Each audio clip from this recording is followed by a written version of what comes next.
Good evening, everyone, and welcome to another edition of Tuesday Night Live, brought to you by CrowCast. Another jam-packed show for this evening with a couple of great wins over the weekend, a historic event down at West Lakes, and lots of other stuff to talk about. So without any further ado, let's get right into it. Introducing our panel tonight, we have Nikki. How you going, Nick? I'm going very well. Good to hear. Macca, how are you doing? Lovely, relaxed, but I'm sure I won't be by the end of the show. Mrs. Macca, how are you going? No, she's doing well. She's doing the dishes. Good girl. And Donk, how you going? And the chuckle in the background. How you going, Donkey? Yeah, all is well in the north. The White Walkers aren't here yet. Not long now, only about a month. I know. I am peeling off the walls. Absolutely pumped. Just about to. And Donkey. I was just going to say that Donkey's a bit of a media star at the moment. He is. Yeah, well, it's pretty hard not to get too starstruck if you're a photographer in this town and bump into the Donk. There's not much you can do. I don't think it's you, Matt. I think it's your daughter. Let's be honest. Yeah, no, she's a superstar, and she's already got the little diva attitude to boot. So it runs in the family, I think. For those of you who are confused by this particular conversation, have a look at AFL.com. Down in the AFL news, I think it's the news desk they call it. There's an article regarding increase in participation in the AFL, and there's a certain one Donkey and his daughter who feature as the photo that accompanies the article. So well done. Yeah, it was very exciting times. We got both captains and half the team in to sign the ball, and the ball went and slept in the cot that night. So it was all very exciting for all involved on the against Freo the other week. It was fantastic. What I'd just like to explore is your blatant exploitation of your daughter. Yeah. Yeah, every good parent knows how to do it. Come at me, bro. Oh, what's going on here? Shit. Hang on. I've got double up here. What's going on? Sorry, I had double up there. That was weird. As I was saying, Donkey, I'd just like to explore the issue of the exploitation of your daughter just to get on the AFL website. Well, I know it probably looks like that, but she was front and center all night. So when the girls were doing warm-ups and all the stretching, she was sitting there on the concourse doing her stretches, Merv Hughes style, in the stands, and she's sitting there with the pen in her hand and the ball, waiting to go for the last half of the last quarter. So I was just doing the holding. She was doing all the directing. But like a true diva, it just looks like I was the one pushing, but it was all her. Trust me. Well, look, no Pete tonight. He's got a unforeseen circumstance, so you're going to have to put up with me directing you guys. So if you don't listen, I'm just going to cut you off. But without any further ado, let's get into some news, shall we?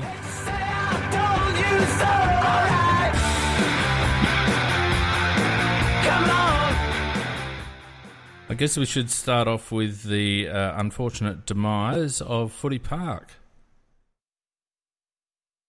I don't know, it's unfortunate. It's fantastic. Oh, I don't know. There's a lot of memories there. There are indeed a lot of memories there, Donk. Yeah, I moved to Darwin, so I was cold every time I went there. Adelaide was fantastic. Well, I used to always be in a corporate box there, so I used to love it. Oh. And then there were those of us who sat in the outer. No. Or like my parents, I actually do remember my parents would take me to like the SNFL games there when I was really little, and this is going to show my age a little bit. So the stand was up, and the members were only in that upper stand. It was still a concourse down underneath, what we then know in the AFL as being the members. It wasn't down there. So the parents would sit up the back, one on either side of an aisle, and I used to have free range to run up and down so they could keep me in their peripheral vision but watch the footy. I thought that was very clever parenting on my parents' behalf there. Nothing like a bit of black belt. But no, I used to have a mate that used to have a corporate box, and but he was a Port supporter, and the deal was I had to go and watch the bloody Port games as well. So if I wanted to go and see the Adelaide games. But at least you could stretch your legs out every second week. Well, you think you're joking, but you're not. That's why that was the deal, because he couldn't get a full box for a Port game. But no, look, it used to be free food, free drink. Why wouldn't you go? Oh, absolutely.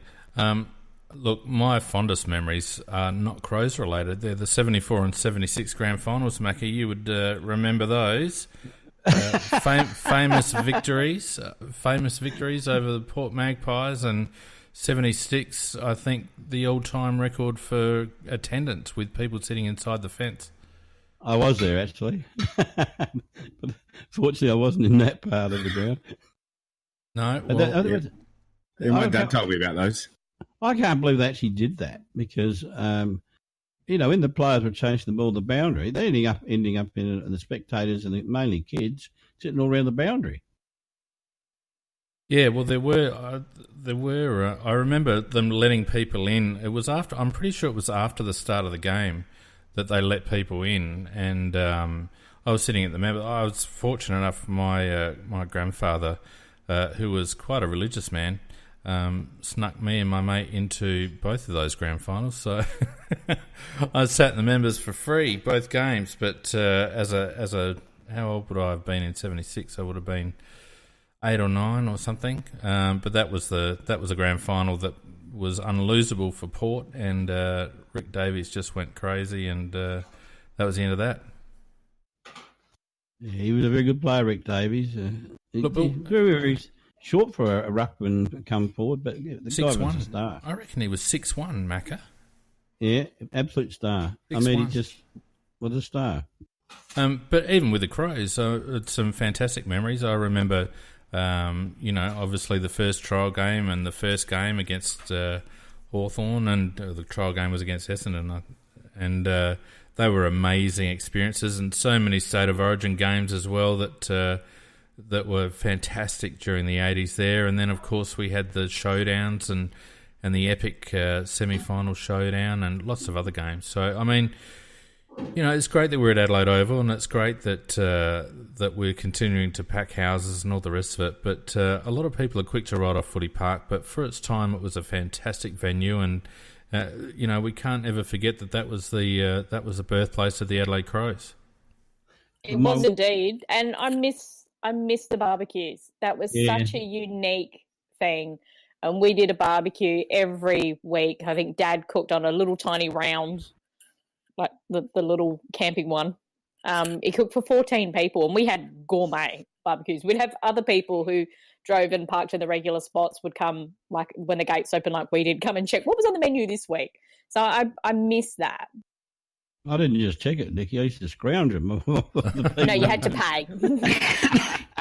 But my one big memory of Footy Park is that mark that Modra took against North Melbourne in the forward pocket down the southern end. Oh, God, yeah. That was so good. That's my one big memory of Footy Park. I've never seen a mark like it before or since. The guy got up so high that he just hovered up there and waited for the ball. I was directly in line with the kick from McGuinness. Yeah. So where he kicked it from, and just seeing that go there. The other really the big memory I have is actually the state game where we beat Victoria and Tony Hall kicked that goal from the Tony Hall pocket. Yeah. And I was actually seated in the members' stand, and because that's so tightly packed, the guy behind me got excited and he jumped up and nicked me in the back of the head, but I didn't care because, my God, that goal was good. Yeah, and of course, Bungie sort of having a breakout game against Hawthorn when he kicked that left foot dribbler from the pocket to get us over the line, and really sort of staked his claim as an emerging talent. And he went on to play some amazing games at Footy Park. And we've had a couple of people on Twitter mention a couple of things. DSG, John Roberts kicking 16 at Footy Park. Did anyone actually see that? Because DSG reports there was only 3,000 there. I wasn't one of them. No. And J-Mac talks about a game in 2002 where he was there on a mate's buck show, and a lovely old lady was sitting behind him. But as soon as the game started, she went full feral and taught him a few words that he may or may not have realised. And Ben also, Tex ripping Freo a new one in the 2012 semi. That was a great game, and the round 20 win versus Collingwood in 93 to get us in and almost getting us a flag, really, a opportunity loss, as we've said before. So, lots of memories of Footy Park. You forgot one. I was just reading The off Ultimate Twitter. Showdown. No, I said Yeah, that. the Ultimate Show. Oh, I did said you? That. Yeah, I said Missed that out. at I the was start. reading things. Come on, pay attention, please. There still is one of the greatest pieces of Tim Lane commentary. Some showdown after halftime point. Port didn't bother to show up. I still love that. Well, the beauty of that is that Port can say they have never beaten us in a final at Footy Park. So, irrespective of if the unthinkable happens and they beat us in a final at Adelaide Oval, they never beat us in a final at Footy Park. Anyway, let's move on because there's some unfortunate, not terrible, but I just can't really work this one out. Tex, I didn't even realise he got cited, and then all of a sudden it's been upheld. What's going on? I saw the incident, and there is no way in hell that Tex actually tried to slam his head into the ground. He actually, as he throw the guy down, the guy sort of twisted, and as a result of that, I think he's actually created a situation where his head did hit the ground, but not slammed into the ground. But actually, he caused Tex actually didn't have control. No, that's what I'm saying. That was my point. Tex's legs were in the air. That's exactly my whole point, Nicky. It wasn't Tex who hit the guy's head in it. It just happened that way because the way the guy moved as Tex grabbed him. And I thought he'd get off for certain. So, but it's a bloody raffle, isn't it? So we've got 2 citations for striking. And now I didn't see either incident, so I don't know how severe they were. But striking is striking. They both get a $2,000 fine. And Tex for a bloody falling over gets a $3,000 fine. What the fuck? Honestly. Yeah. What about that bloody Mumford? Mumford got suspended for a match. Then he got reduced. I mean, for God's sake. Yeah, I'm sorry. The AFL said they were going to really crack down on the punching and the jumper punches. Everything. He punched the guy in the head. Nicky, you know why he got it reduced? Their argument by the guys that reduced it was that it wasn't intentional. The guys actually turned around, chased the guy, and smashed him in the head. I cannot see how that's not intentional. I just don't understand it. I really don't. The tribunal needs to be overhauled. We knew that last year. There was no consistency. They've got one person in charge, and he's useless, and he's continuing on this year. Yeah, and he's you also hopeless. see the same thing. Like, I'm sorry, but Tegan Cunningham should not have been playing the other week. She actually player on the ground, and she's punched her, and it's clear that the fist comes back, and she punched her. She's being held down by her other teammate, and she did it. Nothing, not a fine. No, she's okay to play. I'm sorry, no. But the same guy that's actually cited Tex, Hardigan gives that bloke a crook old late clout around the ear. He missed though, Macca. he got him with the top of the bicep. It looked like, but he had to go. Well, I don't know whether Hardigan is renowned for being very uncoordinated when he comes back, and that wasn't uncoordinated. Yeah. No, it actually was. It was a late spoil, and the guy's come back and actually been hit by Hardigan's pec. There was incidental arm contact and certainly nothing else, and Hardigan's fortunate that he didn't make contact, but I don't think it was an intentional swing. I think it was his brain was still in rehab, I think. Where it often is. But he actually didn't play too badly, actually. Hardigan. Oh, I thought he did. Yeah. What game were you watching? Let's not go into match analysis. What else have we got here? I couldn't agree with you less, Macca. Actually, you don't get a drink for that one. The one thing we didn't talk about last week was the participation numbers that were released by the AFL and the increase that's been happening, particularly in the women participation and the increase in clubs, etc. And I thought it was kind of funny that I wondered if the AFL employed the same social media experts as down at Port Adelaide, because it was incredibly tone deaf. With the way that they released it, they tried to spruik it, and it was just after they'd had AFLX. And pretty much every response I saw on Twitter to it was, so why aren't you spending money on the women if that participation has increased? Why did you throw it towards the AFLX?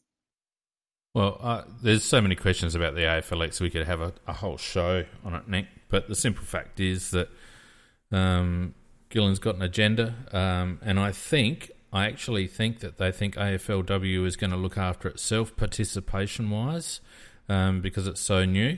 And we know the AFL don't like spending money on game development because we've seen consistently low investment in grassroots footy in traditional football states. And I'm with you. I think it's going to come back to bite them eventually. And I think the overall participation numbers are actually artificially inflated by the influx of girls and women playing football, and it masks a worrying trend on the male side because the male participation rates continue to be a concern. And the other thing that came out, I think it was today, was the salary increases that have occurred for AFL executives.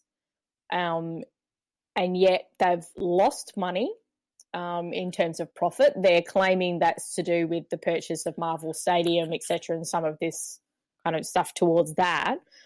But there's been a significant increase in their executive payments. They won't release what Gillon McLaughlin is on. And, of course, they don't have to pay tax because they're a sporting organisation. There's an awful lot of money that was going on there that I think is raising a few other questions as well. I actually thought as an incorporated body they had to release the CEO's salary. I don't think they do. No, apparently they don't anymore. No, they have to release the amount paid. Yeah, they only have to pay the total amount paid to reveal the total amount paid to executives. And then they also won't say how many people are employed. So that then also makes it kind of difficult to figure things out. However, if they were a company, then they would have to reveal it. Yeah. Speaking of money, the AFC, Adelaide Crows, we had our AGM last week. Of course, riding high after Kim Ryder's election as a member of representatives. And I have had an undertaking from Kim that he will appear on CrowCast regularly if he gets the approval of the club, which Ian Shuttleworth, if you're listening, come on, mate. But the Crows posted a really nice profit, wiped all our debt, and look to be going forward nicely. Well, I think it's all very timely too, because it would appear that they have been negotiating for a move from West Lakes for some time now. I think they were talking about maybe the last 8 months or so. They may have been talking on the side to the council and other people as well. So I think it's inevitable that will happen. And from my point of view, I think we were talking earlier about West Lakes with all the stands knocked down, and it'll just really be a public park, really. And I think that the sooner that they can move out of there into their own club rooms with the ovals, which would be behind them in the parklands there, I think the better, actually. Well, so you're assuming that the aquatic centre is a go, Macca? Keaton Cunningham, who generally gets it wrong, says it's absolutely going to happen. But he is so confident on this one, I think he might be onto something there. And it is costing the council around about $800,000 a year, and it's due, if they want to retain it, or if they do retain it, for a massive amount of capital expenditure to try and get it into some decent shape. So it's just right for the picking, really. So it'd be a burden off the council's hand. And apparently, there's one little catch is because they would use the ovals at their back, and one of the little colleges has got a right to use one of the ovals there, but Blackfriars. But that type of thing can be worked out. There's no doubt about that. They're hiccups along the way rather than major impediments, and so I think it will happen. Yes. Matthew Hoare in the chat. Nice to have you along. Matthew is with all the other people on Spreaker, and also a shout out to Joshua on Facebook chat, who's listening to us live for the first time because he's home crook. So he's either a shift worker or he's in another time zone. But thanks, Joshua, for listening in.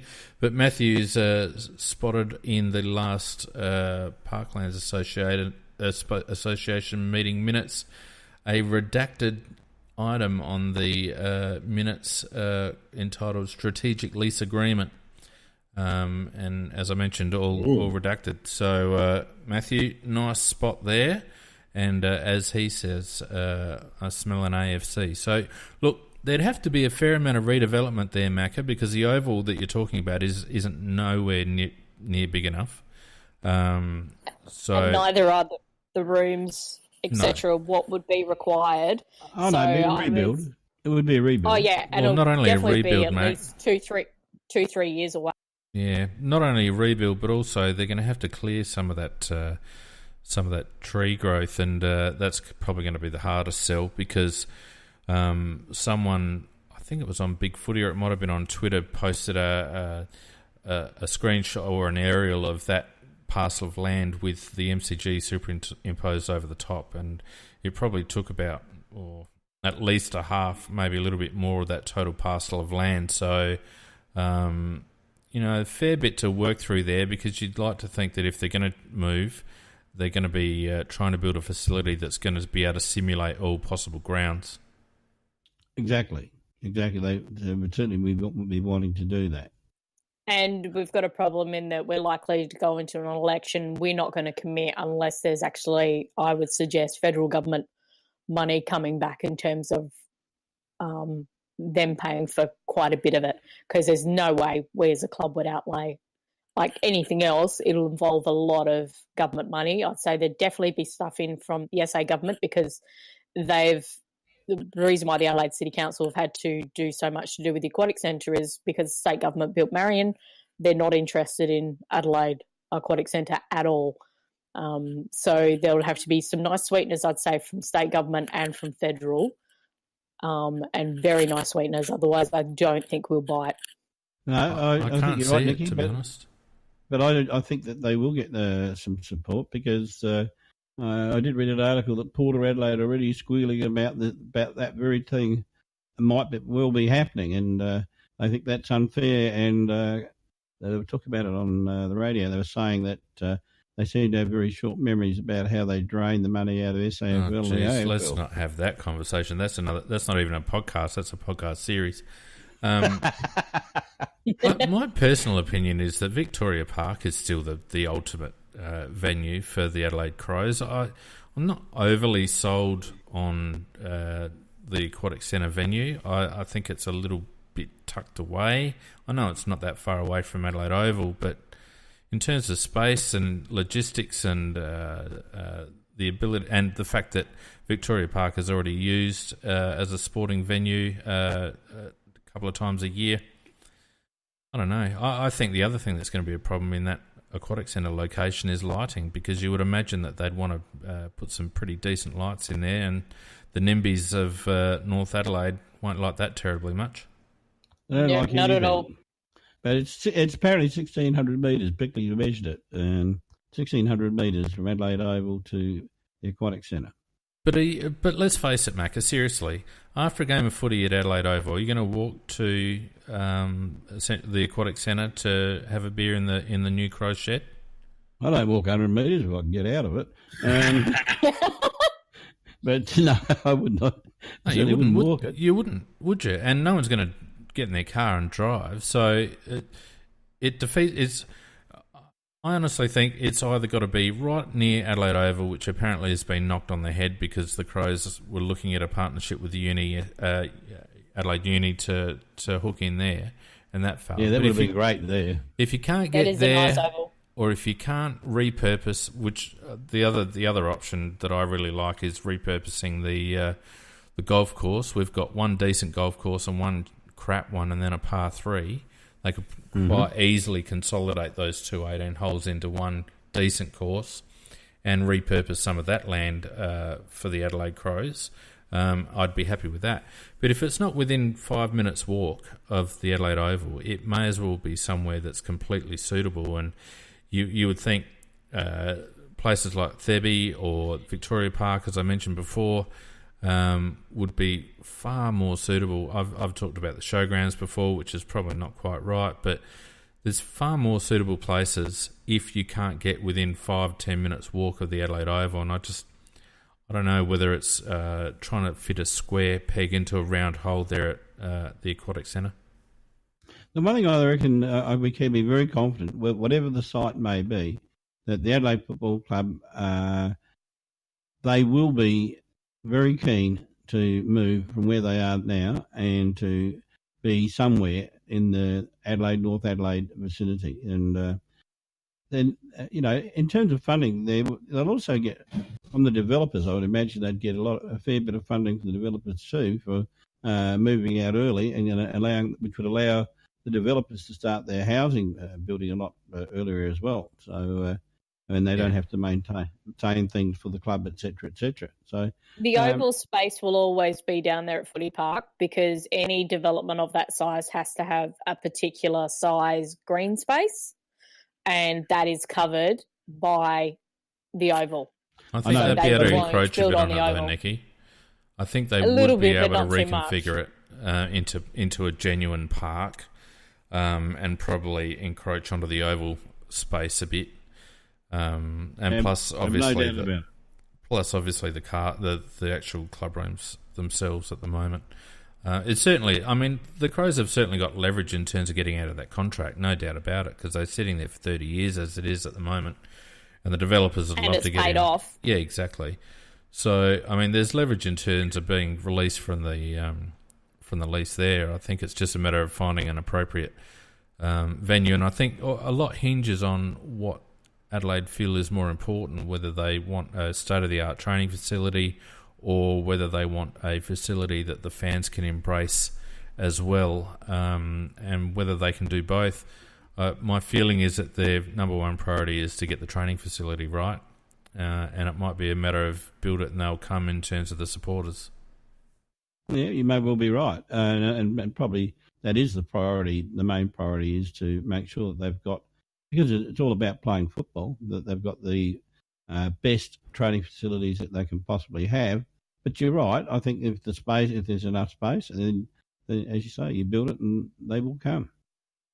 And for me as a fan, the first priority is a state-of-the-art facility because we follow this sporting club for them to win.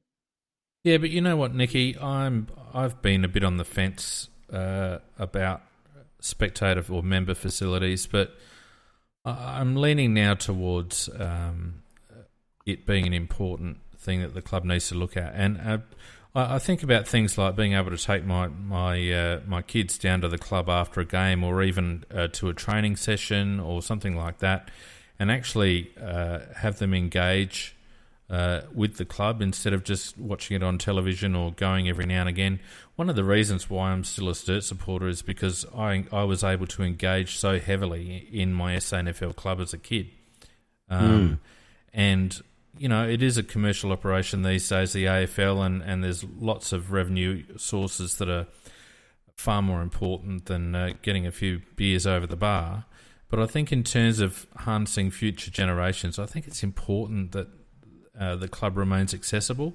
So I'd be really disappointed if the club didn't actually pay a little bit of credence to the value of having a facility there that is accessible to the members.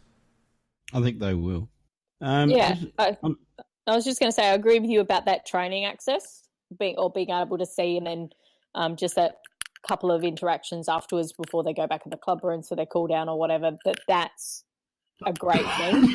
But having an actual club rooms, I mean, you and I, we've kind of had this discussion off of here, but that's a lot of money involved with that. And is it actually worthwhile to almost throw that money down the drain? Because the way we now go to games at Adelaide Oval is completely different to how we did at Footy Park. Well, sometimes it's not about the economics. Sometimes it's about the heart and soul, and sometimes you just got to spend a bit of money for the intangibles. Anyway, it's a lot to play out in that space. So let's move on. Some sad news for Luke Brown, in for ankle surgery. So out for a couple of weeks, and I think Lee Gaskin actually, when he was on, flagged that Brownie had been struggling with an ankle. He actually thought it might have been carryover of an Achilles, yeah. But, you know, the funny thing is that Lee did actually say ankle before he corrected himself. So I don't know whether perhaps he let a small kitten out of the bag there. But bad luck for Luke, and it throws up a couple of queries with regards to who might get that small defender spot in the first couple of rounds. I think it actually opens up a spot for Kelly, I think, because Kelly is a very dogged type of player as is Luke Brown, rather than a spectacular type of player. And I thought he actually played very well in the last game, Kelly. So I think he's probably the one that's going to benefit from it, because if Brown was available and looking at all the positions, I couldn't, even though I thought Kelly played well against Port, I couldn't see a spot for him. But I think this will probably just guarantee that he's got a spot. Yeah, actually, probably explains why Jake got a bit of a run last week in JLT 1. I must admit I was surprised to see him get as much of a run as he did, but maybe I thought he played well. Look, I thought he played it right. Yeah. I don't know, Donk. What do you reckon? I think this would have been a good opportunity for Kyle Chaney, but, you know, that's just me. Can we get a clearance from Handel? Captain. AFLX Premiership captain. The experience is on the door. So, pedigree. But, pedigree. But in reality, though, does this open up for a spot for one of our few little nippy small forwards or mid-top players that might want to go back there, like a Riley Knight? You know, let's try him in the back pocket, or I like or the even mullet. Murphy can play down back. Yeah. Because his first season with us in the SANFL team, he actually played down back and he was very good. Yeah, don't mind the mullet back there. I reckon Ned could play back there in a pinch. Yes, that's what I was bit thinking. of mongrel. Imagine Ned around tackling and annoying the crap out of people. Yeah, whether he could... you've got to look at who... We've got Hawthorn first up, and they've got a very capable... No Wingard? Yeah, no Wingard, but they've got a very capable small forward line, Nick. They do. They are actually a bit smaller, and then a couple of really tall blokes. Yeah. And most of their tall blokes aren't smart, so... Mac, I reckon you're right. I reckon Jake will get it, but I think... I wouldn't be disappointed at all if the mullet had a run down there. I think he's been playing pretty well. I think he's actually a bit underrated by a lot of people. And people are hanging on him for a couple of average shots at goal. But he's been playing pretty well this off-season, and he played pretty well last season, I reckon. And I reckon we could do a lot worse. What else have we got? And people actually kind of forget. We've got Smithers back. Yeah. As well. Yeah, so because you've got Smithers and you've got Miller, you've still got Laird. So there's three small defenders who are all fairly good at what they do. Add in Kelly. Duday can play on a tall or a small. So to me, it actually depends on who we're actually up against as to how that back line's going to look. Yeah. Brown is a huge loss, but I think he's coverable. Yeah, and I still think the battle is... Talia comes back this week, apparently. And then it's Hardigan and Keith. They're battling for one spot too. I don't think it's a battle, Macca. I think Keith's got that wrapped up. Kyle looked, to me, short of a run. And when Kyle's short of a run, his brain doesn't work as fast as his body does. And I think he'll benefit for a couple of weeks in the twos. I'd start with Keith, particularly against Hawthorn from matchup perspective. Yeah, we need some speed. I also think that we've seen all we're going to see out of Hardigan. Like we've seen what Hardigan's peak is, and I don't know that we've seen what Keith's peak is. And I reckon it's if you're going to try that now, it's the time. And really when Talia comes back, yeah. And I just we need to get better, and we need to have better players. And I think Hardigan got us to a point, and Keith's going to take us to the next one. Just been changing topic. PJ, he raised a very good point. He says, how good did it look to have Brad Crouch and Smith back in the side? But we're not doing match review yet, Macca. Oh, sorry, mate. Whenever you start running the show, mate, you're not allowed to mention that name, Macca. The listeners drop off. I see the graph goes down. Mrs. Macca gets restless in the background. Yeah. Look, let's just tidy up the news and then we'll hook into the JLT. Yeah, no worries. No worries. In broader AFL news, apparently Walsh has already won the Rising Star. Carlton have to win something. They're not even going to. They're not actually going to bother voting this year because apparently he's already won it. Tell you what, he had a good game though. 28 possessions and 8 tackles. Look how good players can be before the Carlton development team gets to them. Now you're talking.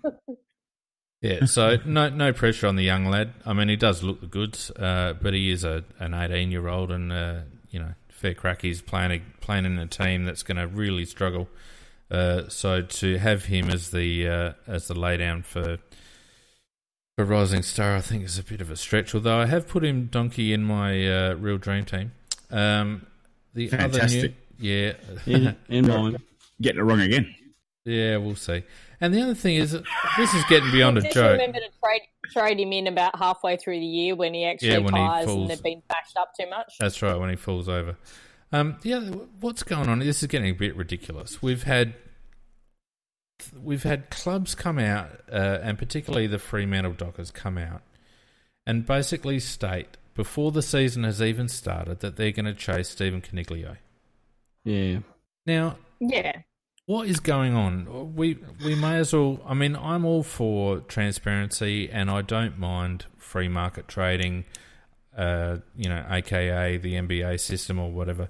But we can't have it both ways. I don't reckon. You either throw it open and let clubs talk to players all through the season openly, and the spectators and the fans will get used to that over a short period of time, or you honour the current system and honour the fact that clubs aren't allowed to actually talk to players during the year, even though they're allowed to talk, obviously, to managers.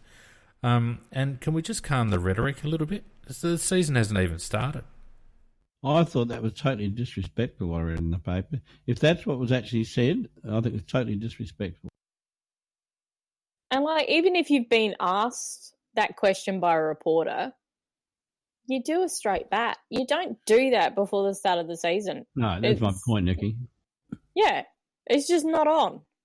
I mean, when you want to keep your little cards close to your chest and not tell every other club this is what we're going to do. Mm. And you got to feel for Stephen Coniglio too. Like, imagine being that player thinking, "Oh God, I've got a whole year of fighting off those mugs from WA." Like, how good is he?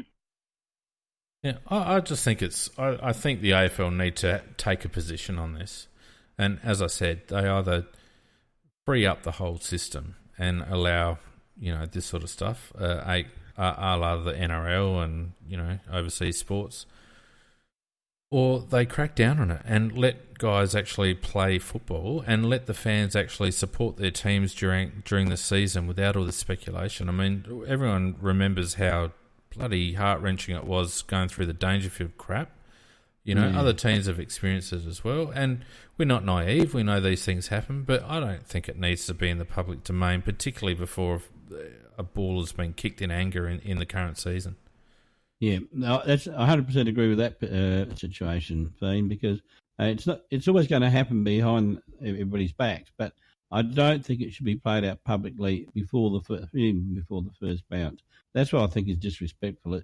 If we're actually treating GWS with total contempt, like we're going to try and get your player, and everybody knows you're going to do it, but just don't keep shouting out to the crowd. Yeah, Agree. Anyway, look, that's probably the news, and we've got lots to talk about in terms of a couple of really good games on the weekend. So let's head straight into some match talk, shall we?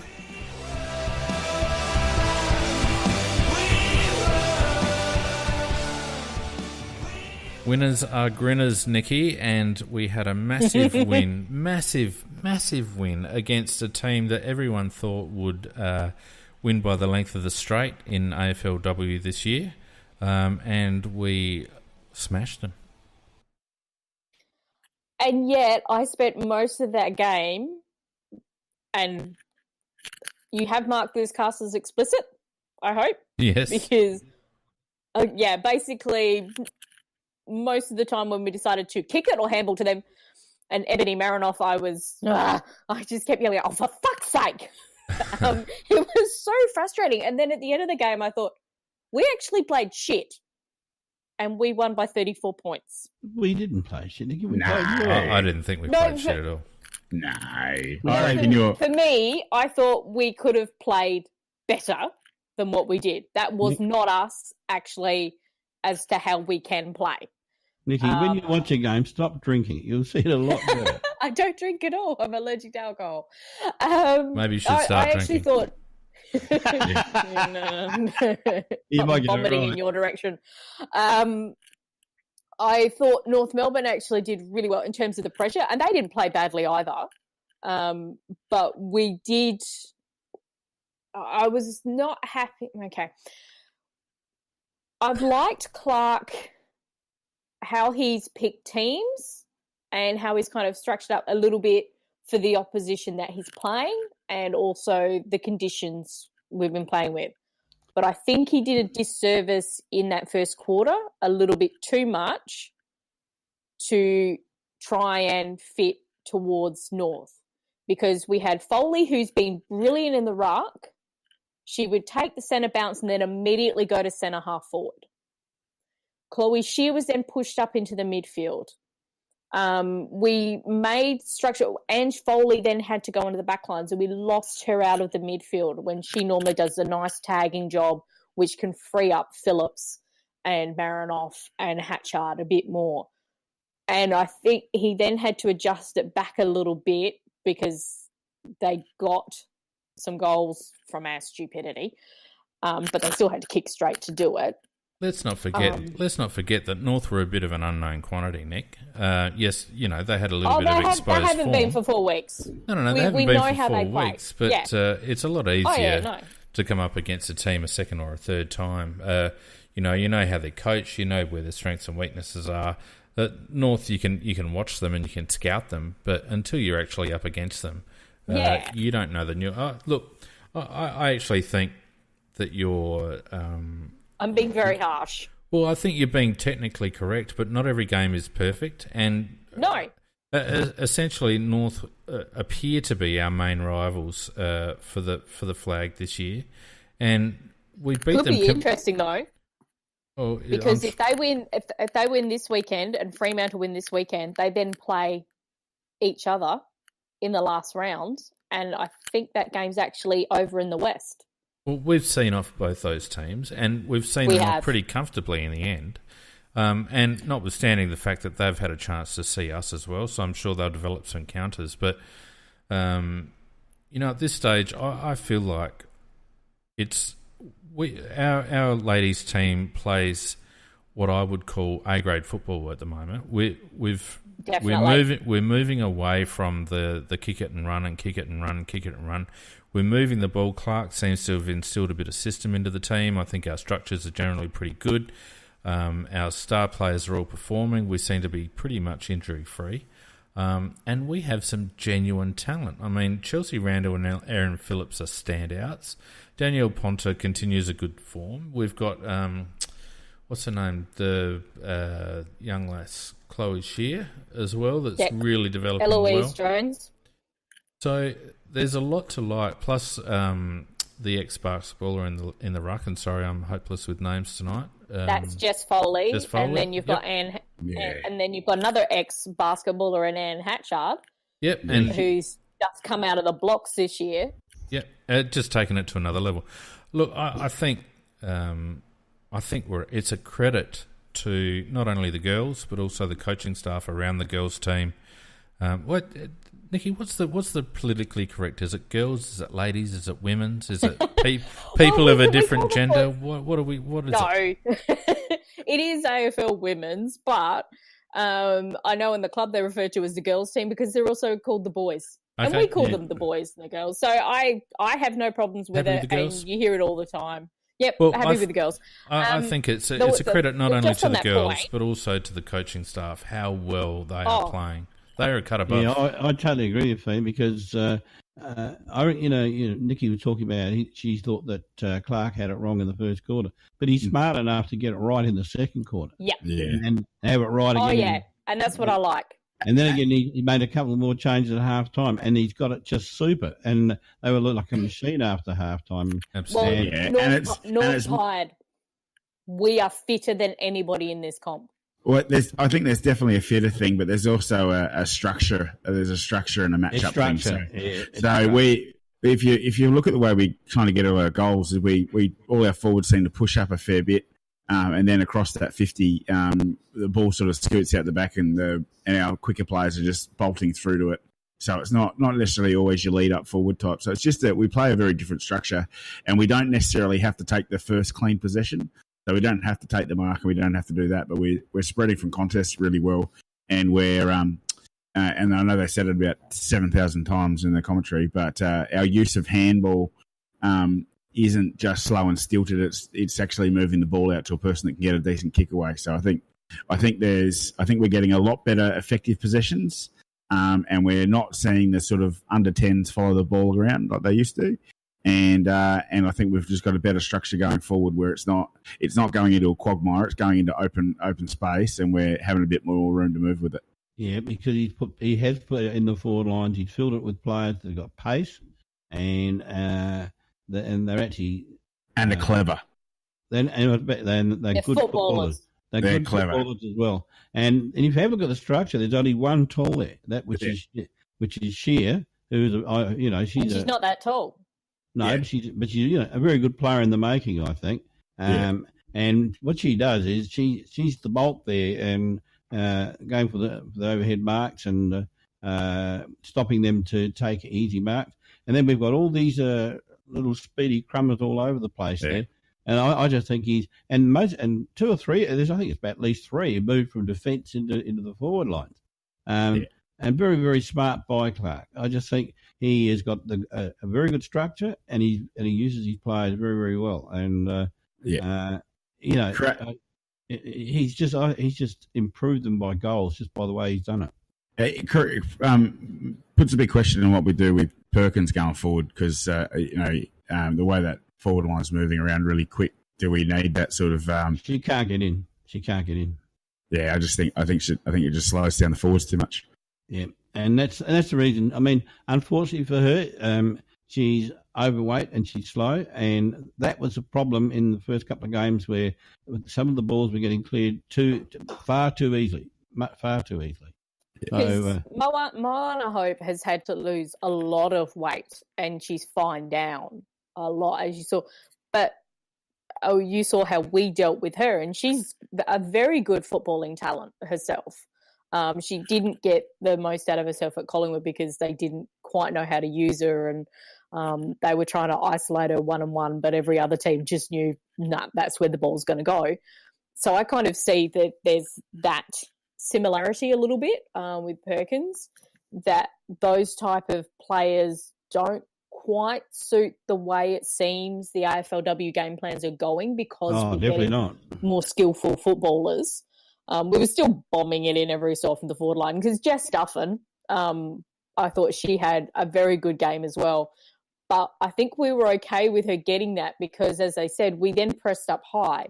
So she was kicking the ball out, but it was coming straight back in again. Scott Gowans, who's the North coach, he actually said in his aftermatch presser that nobody spreads as hard and as well as what we did. They knew we were going to do it, but they didn't know we were going to do it that well, and they could not cope. They could not cover it. Now, Josh in the Facebook chat asked the question, do you think we relied too much on Marinoff, Phillips and Randall? No, I don't actually. I think that might have been true in the past, but I think we've got a very even spread this year, and I think we've got a lot of the girls that are contributing. We obviously have some stars. Every team has their stars, but I feel like we've got contributors on every line, and there's a lot of unsung heroes in that team, or not heroes, but unsung players in that team that are doing their role week in, week out. And I actually think this year we're not as reliant on Erin and Chelsea as we have been in the past. I couldn't agree more. I think that's the. That's right. Couldn't agree more. The strength of our side is the fact that the ball now spreads across so many different players, and it can go to so many different contests now, and we're still winning those individual contests, and it doesn't matter sort of who's in there. Whereas before, it used to have to be at hitting Marinoff or Phillips in the contest for us to have a chance at it. But now everybody's getting the ball out, and we're looking pretty good. One thing is interesting, I reckon, is how good Ponta's going to end up being. So good. Every game she plays, she just gets better. And just that confidence already. Did you see that handball when she was sort of lying on the ground and just sort of extended up as Stevie Lee was running past her? Yeah. So it was just a very clean hand. So yeah. The way we're playing since Clark's been taken over, I thought it was a bit of a chore watching them last year, but this year, with the style of football they play, I reckon it's been very, very enjoyable to watch. Well, no disrespect to Beck Goddard, but I think she probably not ran out of ideas, but she probably built the team to a certain level. And, you know, given that she was our premiership coach and whatnot, it would have been quite easy for the Crows just to give her the benefit of a couple more years. And I know that she had other irons in the fire as well. But I think it was very good by the club to progress and to use someone that had been in the AFL system for a while. And I think the girls are showing the benefit of that. So we've got GWS next week. A bit of a mixed bag they've been so far this season. But they still play hard, but they play that older style of game plan. It's interesting. The narrower grounds don't suit us as well, and Unley's, I think, is Unley a little bit wider than Norwood? Yeah, it'd be wider, but I think it might be a touch shorter. It's a rotten all over the play. But we like that width, because that's one thing North did well, is we weren't able to cut into the middle to open up the space. So they did stop us doing that. So, but I think GWS, even though they've got some really good players, I mean, there was a great hit that involved Courtney Gum on the weekend, who is a South Australian player for GWS, that you could hear the slap as the bodies collided through the effects mic. But I think they're going to have a bit of trouble with us.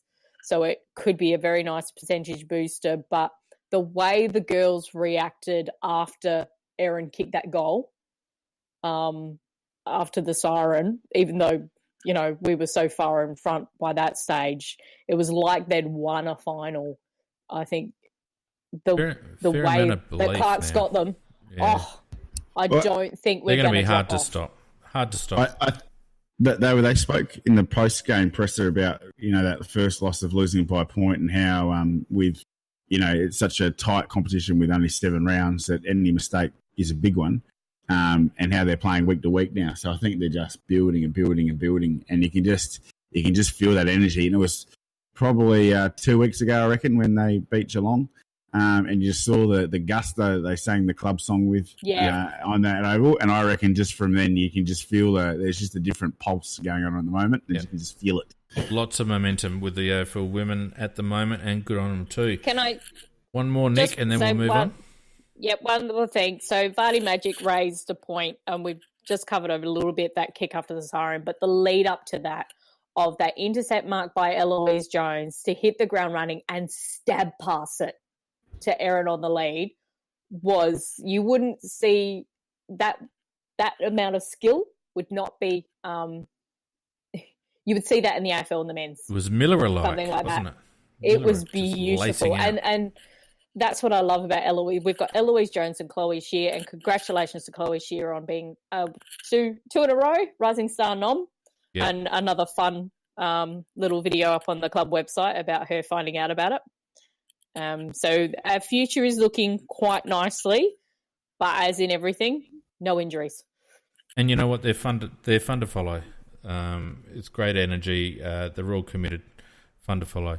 Now, on the other side of the coin, we had a less important match, but a good one nonetheless, playing Port up at Pirrie in 960-degree heat.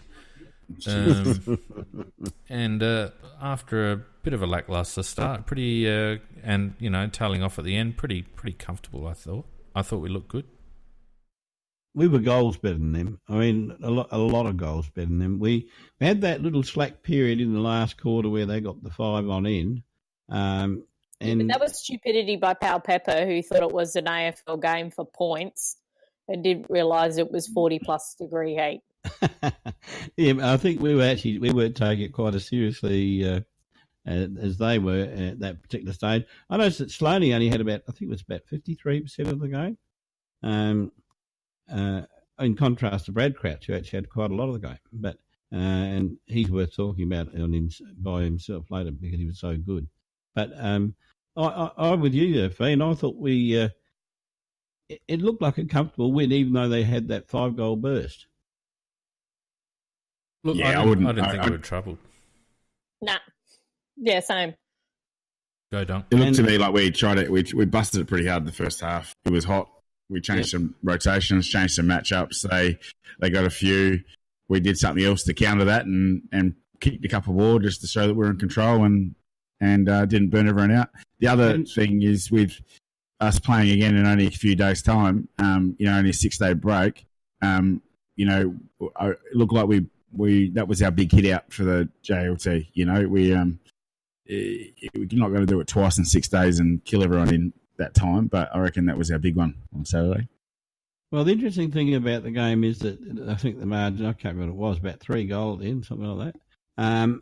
But the Scribes nationally, not just in Adelaide, but nationally, saw us as being a very, very good side out of it and a side that's got to be taken seriously for the premiership and top 4, etc., etc. And even though I said only a 3-goal margin, and yet Port Adelaide, their view on that was, well, we don't really know what they're going to be. So now, Macca, I'm going to create a rule on CrowCast this year.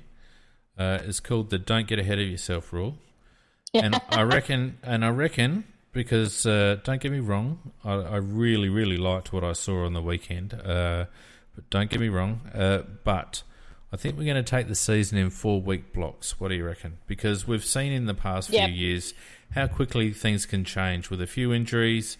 Reversals of form and whatnot.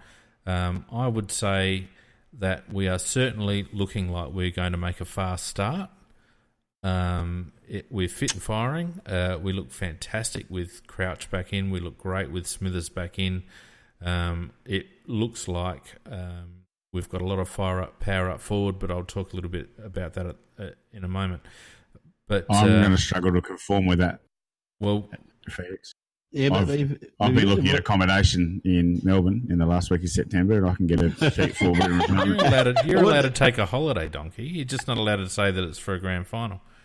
But no, what I didn't say what I thought. It's for a premiership, Phoenix. I said the Scribes interstate are saying this. Yeah, no, I understand. I'm just saying. I use the opportunity let's cool our heels a little bit. Because on Phoenix. Well, yeah, no. To back you up, Phoenix. I tried to watch a number of the other games in the round, and God, some of the footy was deplorable. Well, I switched over to the AFLW games because I actually thought they were more entertaining and kept me engaged. But we actually saw teams we're pretty sure who are not going to do so well this year winning. So first round of JLT is a real up in the air, and I don't think you can take too much out of it if you look at results. I agree with you, Fiend, that there were some really nice things I took out of it, but it's very tempered by, for me, by expectations, knowing I don't think we were trying that hard. We were playing fairly bruise-free footy for most of the players. Interestingly, Atkins was not one of those, but I think he's got pressure on position, which is good. He would have.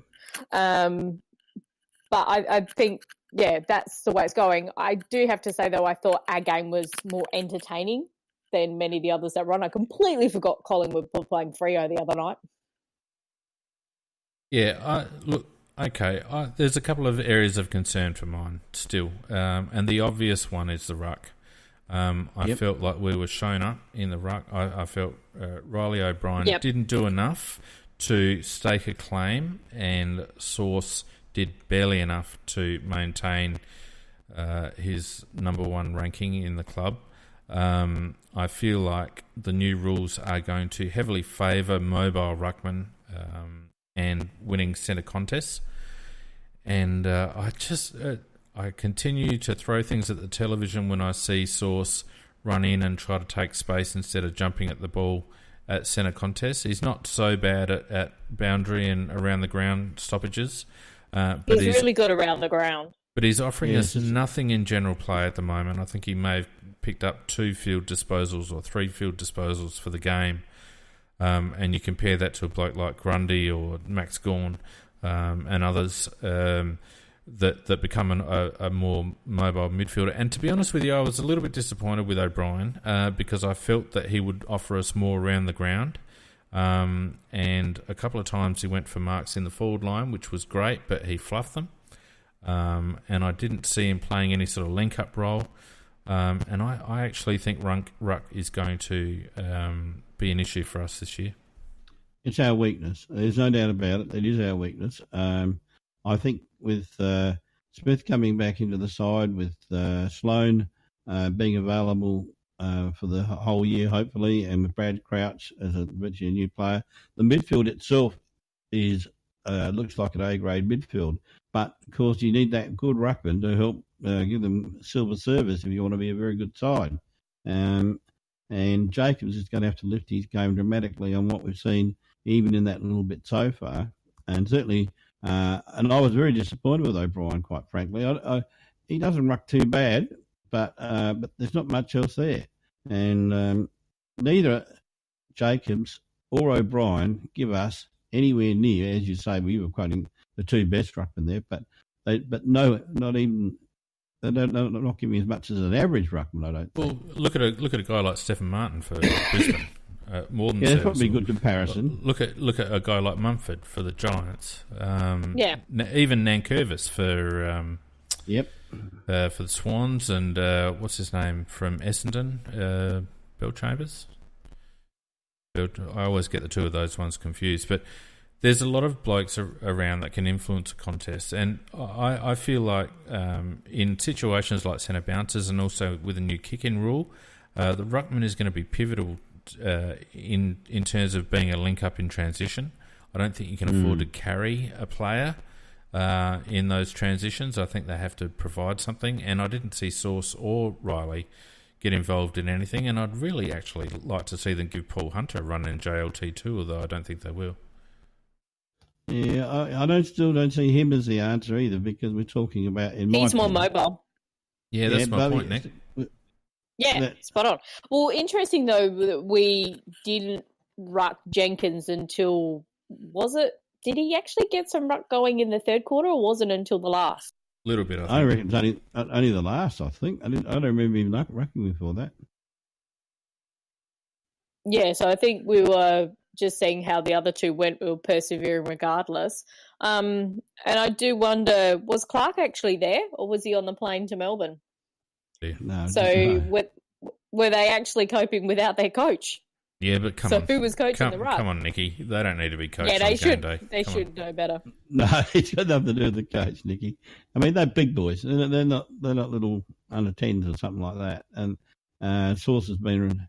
He's gone around so many times, he should be giddy from going around. Knocking on All-Australian selection door not so long ago, Macca, so he knows how to play. And I don't know.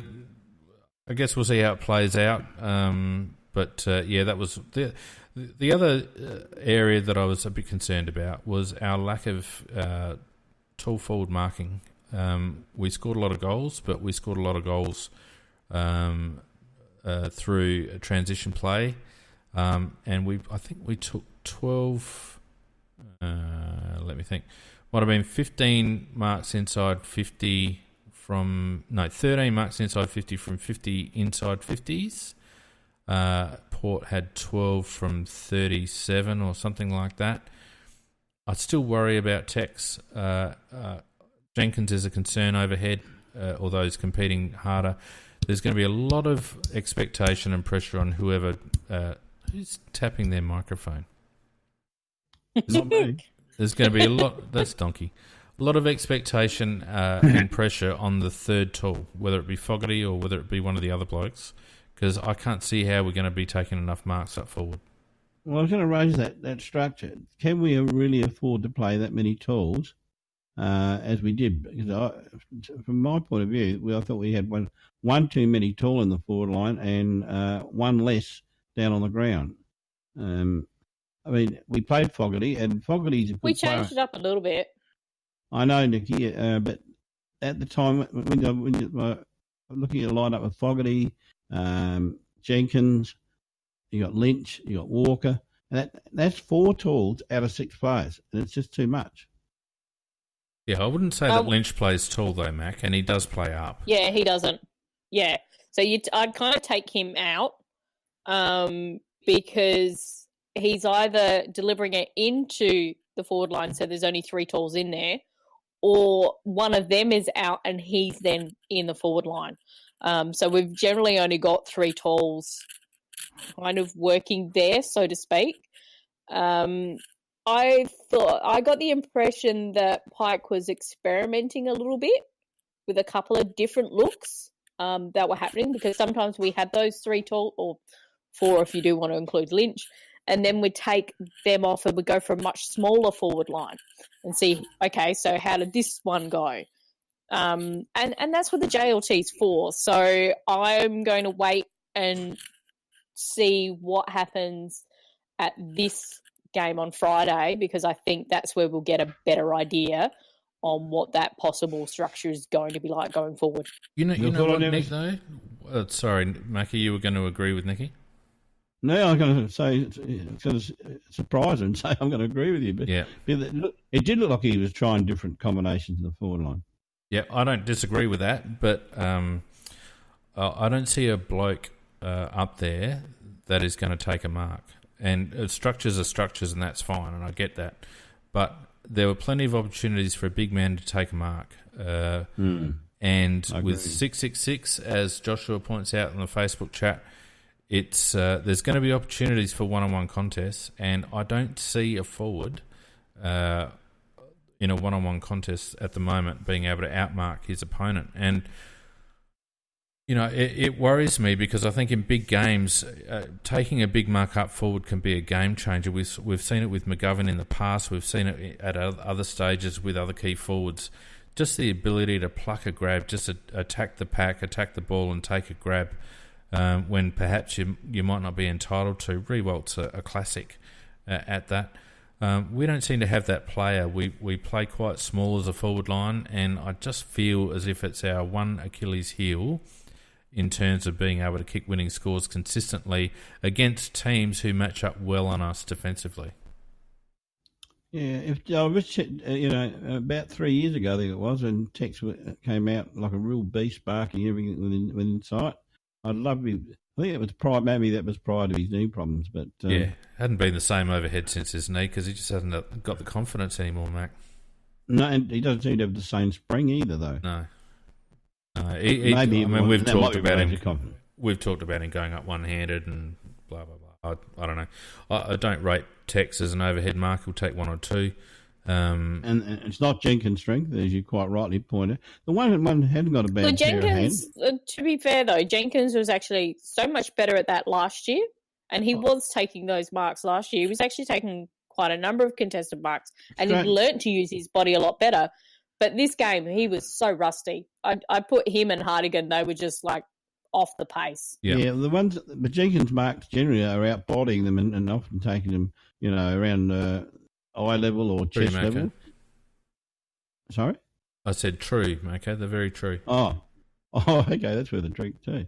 But I reckon Fogarty's the one that's got the decent pair of hands and that can take a good grab. He's not a pack splitter, though, is he? He's very much like Tex. He'll get it on the burst, but I don't see him standing in a pack. Yeah. I don't see him standing in a pack like a Charlie Dixon or a Jared Ruffhead or someone like that. Anyway, aside from that, doesn't matter how you get him though. I think though, we still kicked 100 points, and look, that's true. That's true, but you know, big blokes that can take a mark don't get any smaller when everyone's buggered in a final, Macca. Well, that's when it might show. And most of them were sitting on the bench for most of the last quarter. Look, but there was tons of positives. So let's talk about Brad Crouch first of all, because it was just so good to see him running on top of the ground. Silk, absolutely class. Didn't look like he had not missed a beat. Well, you try. That's again. I have to agree with you, Nicky. This is hurting me. Is the world going to stop? No, but I just thought as the game went on, he just got better and better and better. And he certainly wasn't running out of any puff, so the guy's got himself pretty fit. Matt Crouch now loves to handball to him. Yeah, we'll see a bit of crouch to crouch again. I thought Matty worked himself into the game. Speaking of Matt, I still have that criticism about it, the lack of penetration and aggression in his disposals when he's not 100% confident, which was a bit of a criticism of his last season. But hopefully with a few games in, he'll grow. I thought Sloaney looked fantastic, considering he only played pretty much half a game. Just thought he looked ripped and ready to go. I thought our Smalls looked really good. Eddie Betts looked like he was fit and firing. I felt Lockie Murphy played all right.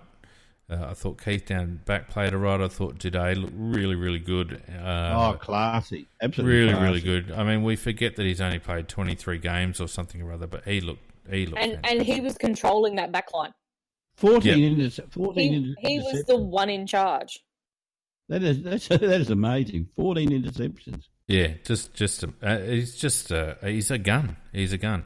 Look, it was also good to see Rory Atkins really put on a defensive display. I counted a couple of smothers and a lot of aggression at the ball. Yeah, tackles. Yeah, he looked. Did you guys actually have to do a double take and go, that's actually Atkins? He looked slimmer. Not much. Yeah, no, I didn't. I wasn't taking that much notice, Nick, but I did notice that he was hungry and aggressive, and he puts on those sort of performances, and he's got a wing to himself. And the other one to come back, new recruit Brodie Smith. Bloody hell! How was the barrel? His head Tex dropped it. How much of a weapon is he going to be in those kickouts? Oh, he's got a leg, hasn't he? If that comes off during the home and away season, let's go round to SCG. Smith kicks it out from the centre. Tex marks it at the other end of the square, and then there's two kicks from the back line for a goal. Yep. We could see, Donkey, you're right. We could see a 2-kick goal because Smithers will roost at the centre half forward if he gets 15 to 20 metres away from the goal square. And we know where Tex can drill him from. Yeah. Well, he kicked on in the last time we played Sydney over there, so it's not outside of the realms of possibility. Yeah. Actually, that goal that he kicked from 50 on the boundary, he didn't even kick through it. Yeah. He just placed that. It was a beautiful kick. So, look, tons to like. It was JLT. It is very early season, and I have put the CrowCast 4-game limitation on projections. But considering we've got a couple of tough games early on Hawthorn, first up, it's good to see us up and firing. I'm allowed to say if the Flags was played in 4 weeks' time, we'd win it? No, because that's Port's go, Macca. Yeah. Port like being March premiers, we know that, and let's give them their moment. But we're to win and Crouch on that. We want to be September premiers. We've been messing around now for 2 or 3 seasons with this squad, and the time is now. But first things first, let's get into a Just on board though. The one player they had was Butters. They took him at pick 12. It would be interesting to see whether he is a better player than Chase Jones or whether we got it right with Chase Jones. Well, the word is we were into Butters. Well, we were, but we were going to take him with our second pick. Yeah. So, and then Port have intervened because they just had that one couple of spots ahead of us all the time. I did like the look of Butters. Yeah, it looks Dersmer as well looked all right.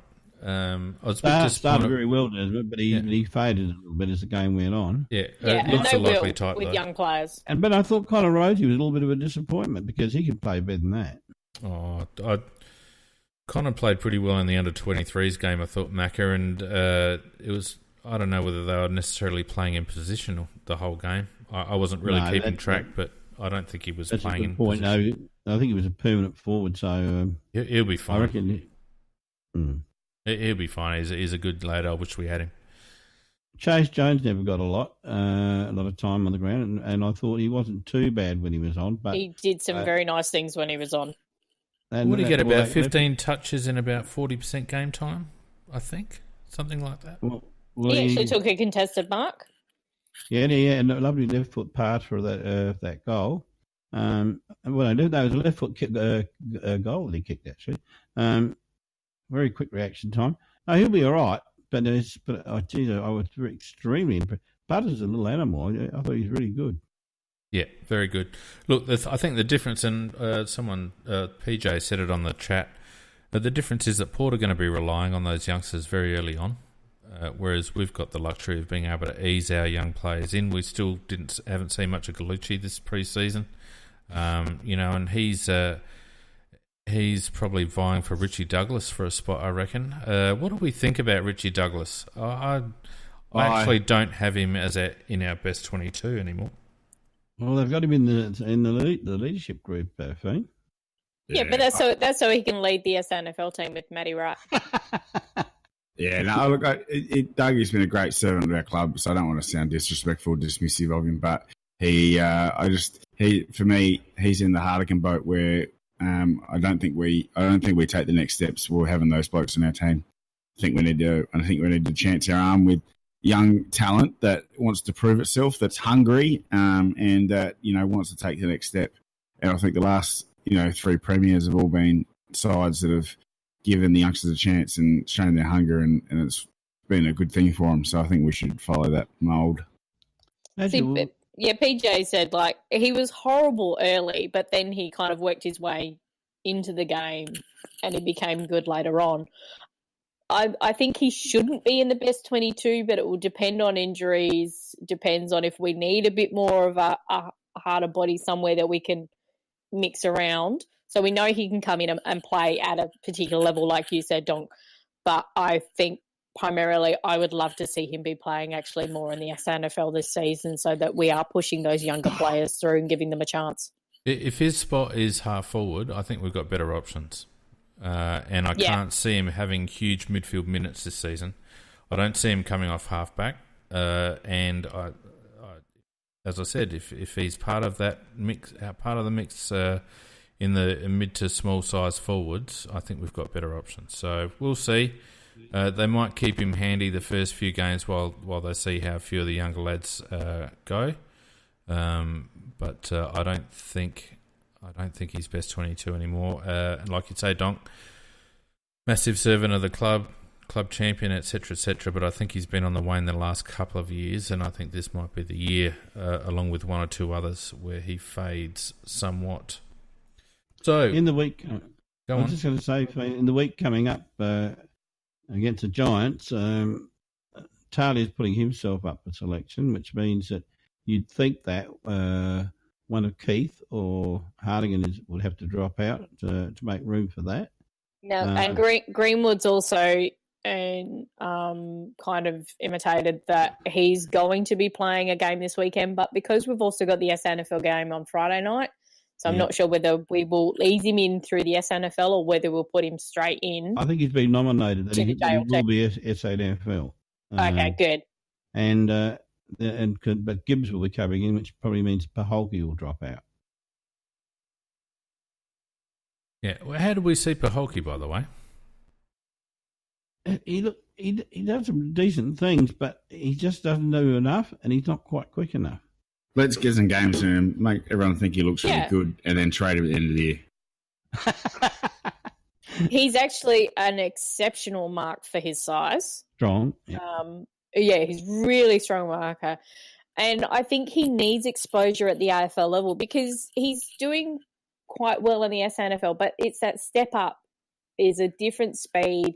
He's not going to get that contest and the bodywork that's needed for a midfielder in the AFL. I think we need to get some games into him in the AFL. Yeah, just to see how he goes. And considering looking at the A-grade midfield we've got, I think he's one you can put in there and carry him through for a little bit. Maybe, I don't know. I'm not anti him. I don't think he's a bad player. In fact, the reason why I was saying the trade thing is I think he'll have some currency. I think it's actually smart to pump some extra energy and effort into these guys in some games to make them tradable and get better assets so we can get higher in talent. I don't think his ceiling's high enough. I don't think he's taken enough of the opportunities that he's had when he's played AFL.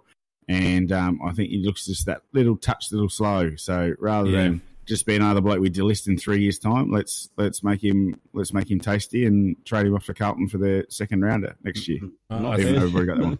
Not bad thinking, Donkey. Don't we have their second rounder? Yeah, we do. I hope Galucci gets a game this week. Though. I think he will. I think they have. I think they have plans for the Gooch. He delivered, I think, last year when asked. I think he did quite well. I'm with you on Paholke. They rested him. Yeah, I'm with you on Paholke, Donkey. I think he's a yard of pace short, isn't he? Just got a lot of good qualities. Just a little bit. Yeah. He'll look great in the Gold Coast jumper. Okay, so he really wanted to come here though.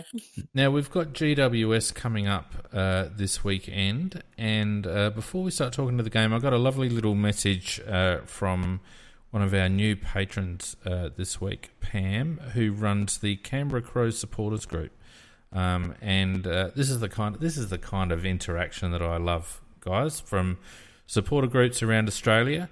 Pam wrote to me saying that she loved our CrowCast and that she helps run the Crow supporter group in Canberra, and she wants us to give a shout out to anyone of a Crow supporting bent who is going to the game on the weekend. There will be post-match drinks at the Kingston pub, and Kingo, at the Kingo. Nice place. And I Pam, have had a lot of trouble at the Kingo. It's a good club. So Pam and the other Crows supporters there at the game this week would love to see new supporters there joining the group on Facebook, and later on the video that gets posted on our website and on YouTube. You'll see that I've just put up their logo and their Facebook page. So if you look up Crows CBR on Facebook, you'll find them. Or else, if you want to get in touch with Pam, you can email crowscbr, so that's crowscbr@gmail.com, or as I said, at crowscbr on Facebook. So great work. And I'm not sure whether this is an advantage for them at all, but I used to be a member when I lived in Canberra, and they were a great bunch. Now look, I know because we didn't get many games there, but I did remember we went down. There was a game in Sydney. We had a bus trip. We went down. We were louder than the New South Wales cheer squad, and there were less of us. Yeah. Now, a couple of things. First of all, Vardy's pointed out that it's a marathon cast, which is always the case when Pete's not around. Secondly, we do have a lot of supporters in the various supporter groups around Australia. So whether you're in Victoria, South Australia, or Queensland, or wherever, get in touch with us. We'd love to give you guys a plug whenever you're having a function for a Crows home game. Part of the reason we love doing this cast is to bring all Crows supporters together. So flick me an email, feedback@aflcrowcast.com. Send us something on Twitter or Facebook, and we will definitely give you a shout out on the cast and give you some coverage for whatever events you're showing. Now, is there anything to be gained from the GWS game this week apart from injuries? They're a good side. No, we don't want to gain injuries. That's No, what I we mean. don't, Is there anything else in it? Well, we'll be up against a good midfield. I thought that Caniglio and what's the other lad's name? Kelly. Kelly. No, not Kelly. Kelly. Oh, Taranto. Taranto, yeah. Taranto's gone up a step. He was a good player last year, but he's gone up another step. And look, they've got a classy midfield, and even the young blokes they put in there, they went well on the weekend. I just see the Giants as another one of the good sides for the year, and it'll give us some idea against a very good side and on the road how we are really travelling, because while we don't want to get any injuries, I think that's very important. We'll be taking it semi-seriously, and it'll be another test for our midfield. Well, I think our midfield is good, and our rucks. But I'm going to say, and the rucks. That's the whole centre situation, because the way with the 6-6-6 situation, winning that centre square is critical, I think. And if you can actually dominate winning that centre square, you're going to win it every game you play. It's going to send you a long way, that's for sure, Mac. It'll be good to let Talia have a run. He'll obviously be short of a gallop, so it'll be good to get him out. As you said, good to have the midfield run against some quality, because I don't think Port had too much quality in their midfield. And another opportunity to see how our forwards might structure up. And, PJ points out, I did watch Haitley in particular. He did have 16 possessions, kicked a goal. And I tell you what, I really, really wanted him in our side. Really wanted him. You and me both, and, mate. I know. And we'll swap him for Pahulki.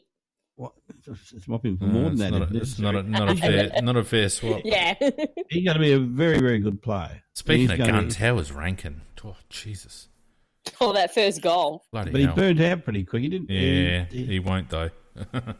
No, I just want him to have an average old year this year, so it'd be easier to get him. He won't. Anyway, look, I don't think we should spend too much time on the GWS game.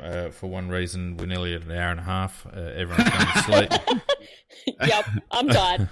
Yeah, but I wouldn't be surprised. It's one that we could. Well, it doesn't matter if we win or lose, but it's not going to be as easy as the Port game. No, that's very true. And obviously, after this week, we've got a week off before the real stuff starts. So. Look, I think we're going to wind it up there, guys. It's been an epic. It's been a good one, though. We've had lots to talk about, and it's been very interesting. And credit to everyone on Spreaker.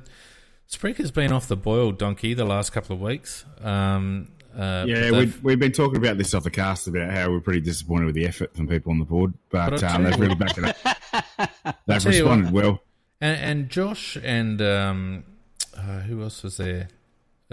Tommy on Facebook, a two-man show. They've just about bumped it up to 40 comments on Facebook as well. So very good. Now, Donkey, before we go, do you want to just plug the tipping and Dream Team numbers quickly? Do you have them at hand? Yeah. Look, we've got 15 entrants already in the Dream Team. So if you want to join that, you will have to get in pretty quick. I'll try and post the links again in the chat and put them up again. But tipping obviously opens in a few weeks' time, and we've only got 5 people in there at this stage, so we'd love to pump a few more in. You don't have to hand over your bank details to join our league, although you could send me a couple of Bitcoin, and I'll be happy. So. Very good. Thanks, Doc. Look, we must say thank you to our patrons, Megan, Michael, Nicholas, Pam, Paul, and J-Mac. That's it, guys. We're done. Thanks very much to the three of you for joining us tonight. Thanks to everyone on the cast, on the chat, I should say.